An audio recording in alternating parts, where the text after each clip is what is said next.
नमस्कार, आर्य न्यूज देख रहे हैं आप। मैं हूं आपके साथ पल्लवी सिंह। उत्तराखंड बुलेटिन की शुरुआत करेंगे, जहां आज आपको बता दें कि यूपी के सीएम योगी आदित्यनाथ का उत्तराखंड दौरे का आज दूसरा दिन है।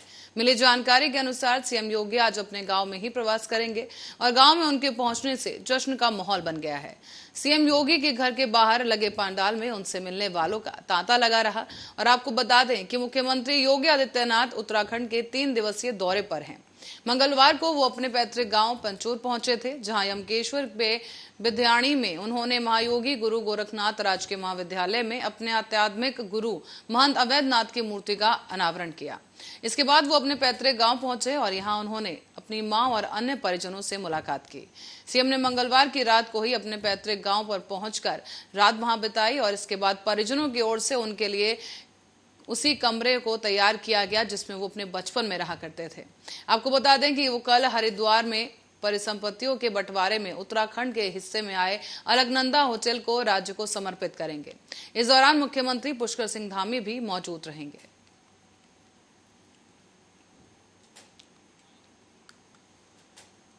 तो वहीं सीएम योगी आदित्यनाथ ने आम लोगों की तरह ही अपने पैतृक घर में मंगलवार की रात गुजारी है। यहां बुधवार की सुबह सुबह वो सैर के लिए निकले और सीएम योगी ने बुजुर्गों, बच्चों और ग्रामीणों से दिल खोलकर बातचीत की। छोटे छोटे बच्चों से सीएम योगी आदित्यनाथ ने उनकी पढ़ाई के बारे में पूछा। यही नहीं बल्कि बच्चों को ठीक ढंग से पढ़ने की सलाह भी दी। हमेशा स्कूल जाने की नसीहत देने के साथ साथ सीएम योगी आदित्यनाथ ने बच्चों के उज्जवल भविष्य की कामना भी की। उन्होंने गांव में ही बचपन में बिताए अपने यादों को साझा किया। साथ ही योगी ने गांव की व्यवस्था देखी और गांव वालों से स्कूल, बिजली, पानी जैसे तमाम मुद्दों पर भी चर्चा की। तो वहीं गांव के दूसरे घरों में जाकर भी उन्होंने लोगों का हालचाल जाना। आपको बता दें कि योगी आदित्यनाथ उत्तराखंड में 3 दिन के निजी दौरे पर आए हैं। इस दौरान वो मंगलवार शाम को अपने पैतृक गांव पहुंचे थे, जहां सीएम योगी आदित्यनाथ ने सबसे पहले यमकेश्वर महादेव की पूजा अर्चना की। यहां पर योगी आदित्यनाथ से मिलने के लिए आसपास के लोग भी उनके पैतृक गांव पहुंच रहे हैं और सीएम योगी आदित्यनाथ के साथ सेल्फी लेने की होड़ इस वक्त देखी जा सकती है। बता दें आपको कि वह सीएम योगी आदित्यनाथ अब अपने छोटे भाई महेंद्र सिंह के बेटे के अनंत के मुंडन संस्कार में भी शामिल होंगे।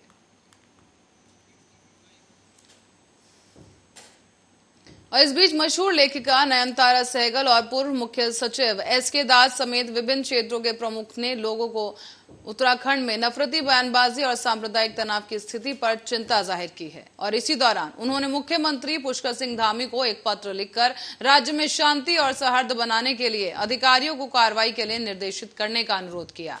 आपको बता दें कि इस पत्र में कहा गया है कि उत्तराखंड शांतिपूर्ण राज्य के तौर पर जाना जाता है। सांप्रदायिक हिंसा को रोकने के लिए कुछ अधिकारियों और स्थानीय नागरिकों की त्वरित कार्रवाई से सद्भाव और लोकतंत्र के लिए स्थानीय आबादी की प्रतिबद्धता भी प्रकट होती है। लेकिन उत्तराखंड में नफरत और सांप्रदायिक तनाव फैलाने की कोशिश बेहद चिंताजनक है। इसलिए निर्दोष लोगों के जीवन की रक्षा, राज्य की संस्कृति, परंपरा और राष्ट्रीय सुरक्षा के लिए प्रभावी कार्रवाई होनी चाहिए। तो वहीं पत्र में कथित आयोजकों और 6 मई के बाद धर्म संसद जैसे आयोजनों के ऐलान पर भी चिंता जताई गई। इस बारे में अप्रैल को सुप्रीम कोर्ट द्वारा राज्य सरकार के वरिष्ठ अधिकारियों को निर्देशित किए जाने का भी जिक्र किया गया है। आपको बता दें कि इस पत्र में कहा गया कि हिंसा की ऐसी घटनाओं को रोकने के लिए प्रशासन की सक्रिय कार्रवाई न करने पर न्यायालय गंभीर आशंका जाहिर कर चुका है। पत्र में धर्म संसद के मुख्य आयोजक यति नरसिंहानंद का भी जिक्र किया गया। कहा गया है कि 4 आईपीएस अधिकारी जनवरी में पत्र लिख चुके हैं कि उत्तराखंड में धर्म संसद जैसे आयोजन होंगे।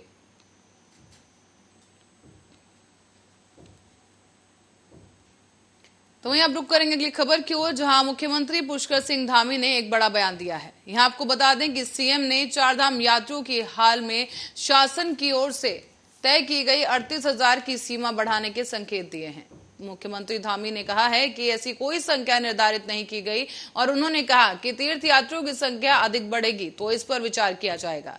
तो वहीं उल्लेखनीय है कि शासन की ओर से तय की गई सीमा का पहले दिन से ही चौतरफा विरोध हो रहा है।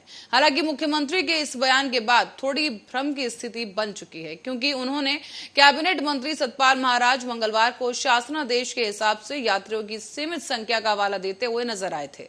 लेकिन आपको बता दें कि चारधाम यात्रा शुरू होने से पहले शासन के आदेश जारी कर चारों धामों में प्रतिदिन दर्शन के लिए तीर्थयात्रियों की संख्या तय कर दी गई थी। ऐसे में यमुनोत्री धाम में 4000, गंगोत्री में 7000, केदारनाथ में 12000 और बद्रीनाथ में 15000 लोगों की संख्या तय की गई थी। हालांकि शासन के इस आदेश का पंडित तीर्थ पुजारियों ने अलावा इंस्टॉलेशन में जुड़े टैक्स बस या फिर जुड़े कारोबारियों और होटल होम स्टे मालिकों व्यापारियों ने कड़ा विरोध किया था।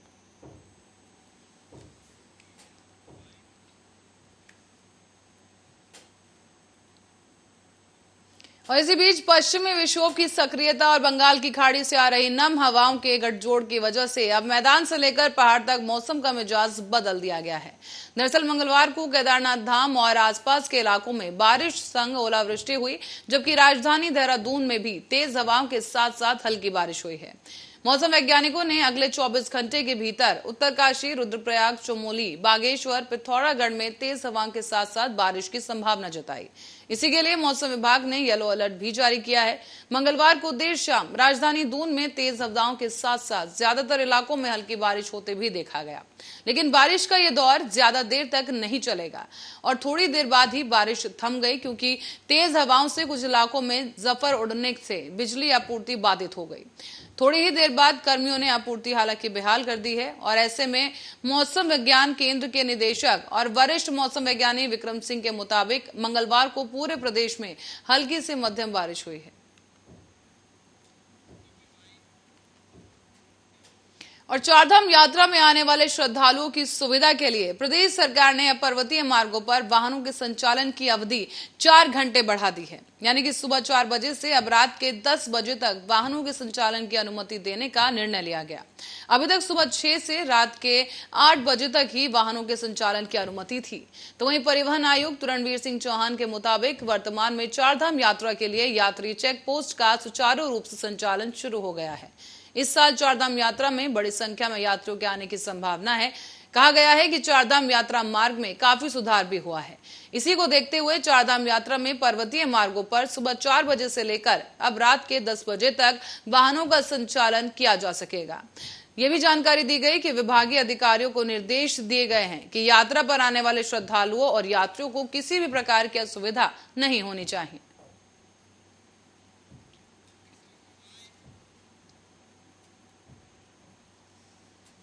अब बढ़ेंगे अगली खबर की ओर। यहां केदारनाथ की पंचमुखी डोली अपने धाम प्रस्थान के तहत दूसरी रात्रि पड़ाव फाटा पहुंच गई है।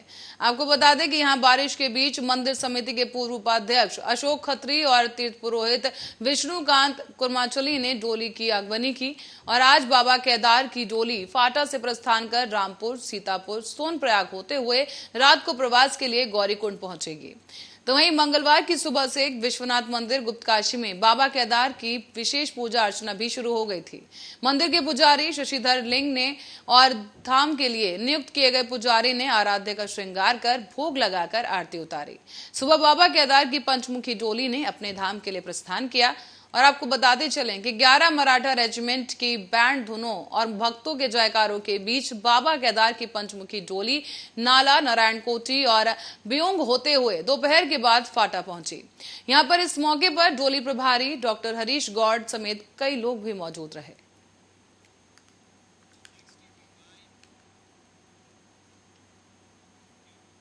और इसी बीच ईद की छुट्टी में कोटद्वार घूमने आए लोग नदी में डूब गए हैं। आपको बता दें कि यूपी के बिजनौर जिले के 3 युवकों समेत 4 लोगों की खोह नदी में डूबने से मौत हो गई है।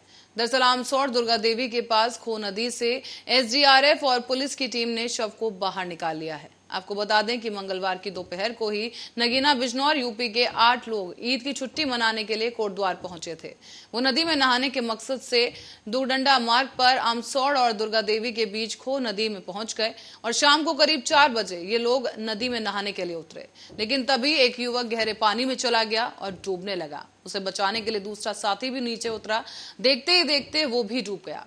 एक दूसरे को बचाने के चक्कर में इस दौरान 4 लोग नदी में डूब गए हैं। बताया ये भी जा रहा है कि 4 लोगों के डूबने की सूचना मिलते ही बड़ी संख्या में क्षेत्रवासी वहां पर इकट्ठा हुए। उन्होंने घटना की सूचना पुलिस को दी और सूचना मिलते ही एसडीआरएफ और पुलिस की टीम मौके पर पहुंच गई। टीम ने युवकों को नदी से बाहर निकाला, लेकिन तब तक उनकी मौत हो चुकी थी।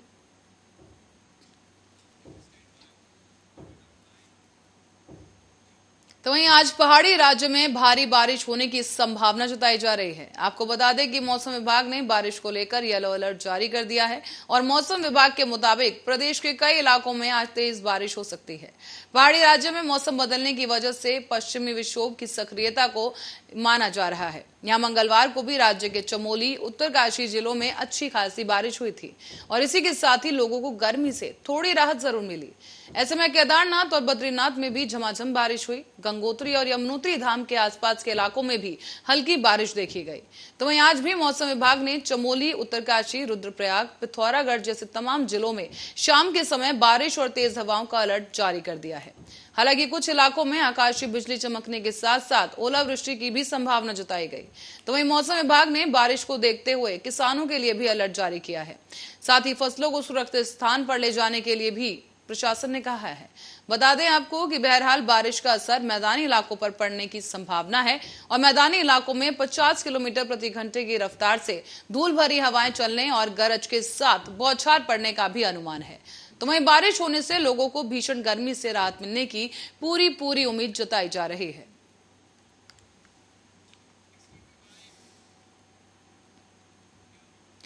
तो वहीं रुक करेंगे अगली खबर की ओर। यहाँ उत्तराखंड में शिक्षा विभाग में बुधवार से एक नया नियम लागू किया गया है।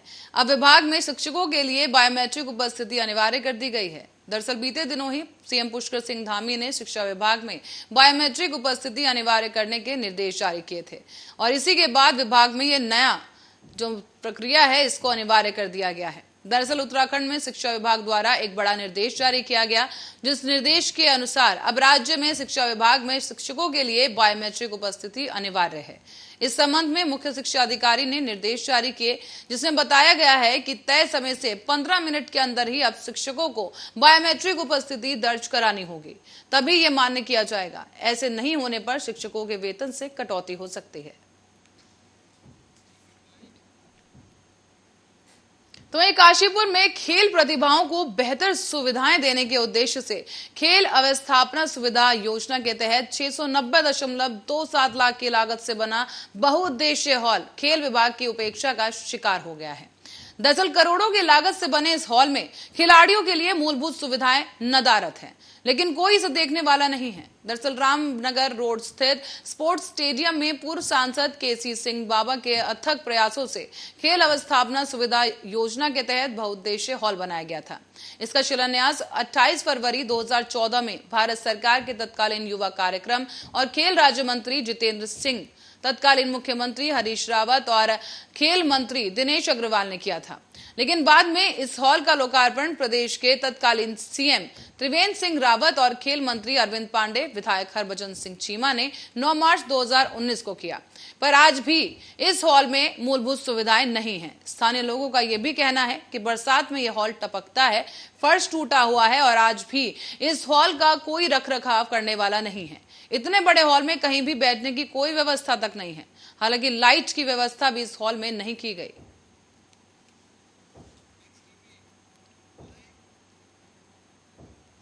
खटीमा में एक प्रेम प्रसंग के चलते हत्याकांड को अंजाम दिया गया है। यहाँ पर एक राजमिस्त्री मोहम्मद आरिफ की हत्या प्रेम प्रसंग और पुरानी रंजिश को लेकर हुई है। यहाँ आपको बता दें कि पुलिस ने इस हत्याकांड का खुलासा करते हुए 4 लोगों को गिरफ्तार किया है। इनमें से 2 पंजाब के रहने वाले हैं। तो वहीं मंगलवार को एसएसपी मंजूनाथ टीसी ने बताया कि सोमवार को सरपुड़ा जाने वाले रास्ते के किनारे जमौर खटीमा निवासी आरिफ का शव पड़ा मिला। उसके भाई राशिद की तहरीर पर पुलिस ने जमौर निवासी आजाद के खिलाफ हत्या का केस दर्ज किया। पुलिस टीम ने दबिश देकर आजाद को उसके घर से ही गिरफ्तार कर लिया है। पूछताछ में उसने बताया कि वो एक युवती के चलते आरिफ से रंजिश रखता था। हाल ही में युवती को लेकर इन दोनों के बीच विवाद भी हुआ था, जिसके बाद उसने आरिफ को सबक सिखाने की ठान ली। हालांकि दोनों में दोस्ती थी, लेकिन इसके बावजूद उसने इस हत्याकांड को अंजाम दिया है।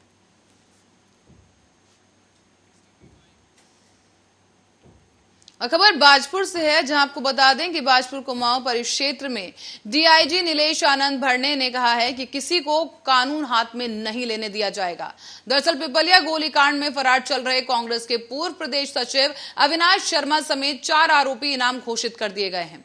इनमें से एक आरोपी की गिरफ्तारी पहले ही हो चुकी है। तो वहीं आपको बता दें कि डीआईजी भट्ट अचानक से कोतवाली पहुंचे, जहां उन्होंने अधीनस्थ अधिकारियों के साथ एक बैठक कर पिपलिया गोलीकांड की समीक्षा की। साथ ही पिपलिया गोलीकांड में 13 आरोपियों के नाम उजागर हुए हैं। इनमें से 5 आरोपियों को जेल भेजा जा चुका है और उन्होंने कहा कि कानून को हाथ में लेने का किसी को कोई अधिकार नहीं। साथ ही कानून से खिलवाड़ करने वालों को किसी भी कीमत पर बख्शा नहीं जाएगा। कांग्रेस के पूर्व प्रदेश सचिव अविनाश शर्मा की गिरफ्तारी के लिए उनके रिश्तेदारों, साथियों से संपर्क किया जा रहा है और घर पर दबिश भी दी जा रही है। आपको बता दें कि वाहनों की भी इस वक्त चेकिंग लगातार जारी है और इधर अविनाश शर्मा, विराट देवगन, प्रेम शर्मा की गिरफ्तारी के लिए 10,000 रुपए इनाम की घोषणा की गई है।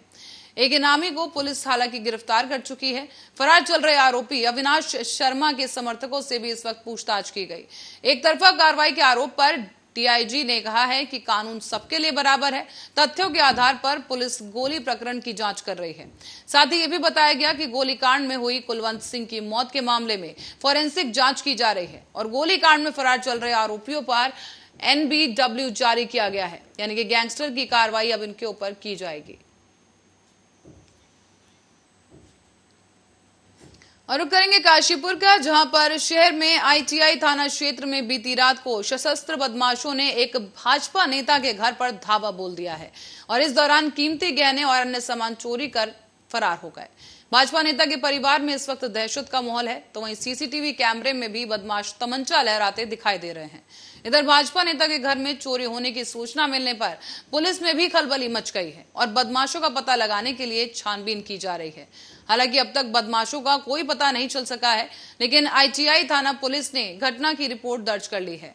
आपको बता दें कि ITI थाना क्षेत्र में बाजपुर रोड पर भाजपा नेता प्रदीप पैगैया का घर है, जहां उनके बेटे ईश्वर अग्रवाल डॉक्टर हैं। डॉक्टर ईश्वर अग्रवाल ने ITI थाने में तहरीर देकर बताया कि सोमवार की रात को उनके घर के सभी सदस्य अपने कमरों में सो गए थे, लेकिन मंगलवार सुबह उठने पर पता चला है कि घर के पीछे वाला दरवाजा खुला है। अलमारी और बेड का सारा सामान बिखरा पड़ा था। साथ ही अलमारी के लॉक टूटे हुए थे और जेवर समेत कई अन्य सामान गायब था। एक गुल्लक भी इस दौरान गायब हो गई थी और ये नजारा देखकर परिवार के सभी सदस्य भौचक्के रह गए। हालांकि डॉक्टर अग्रवाल ने बताया है कि सीसीटीवी कैमरे की फुटेज देखें तो उसमें 4 बदमाश घर में घुसते हुए दिखाई दे रहे हैं। ये बदमाश पीछे का दरवाजा तोड़कर अंदर घुसे और घटना से अब उनका पूरा परिवार फिलहाल दहशत में है।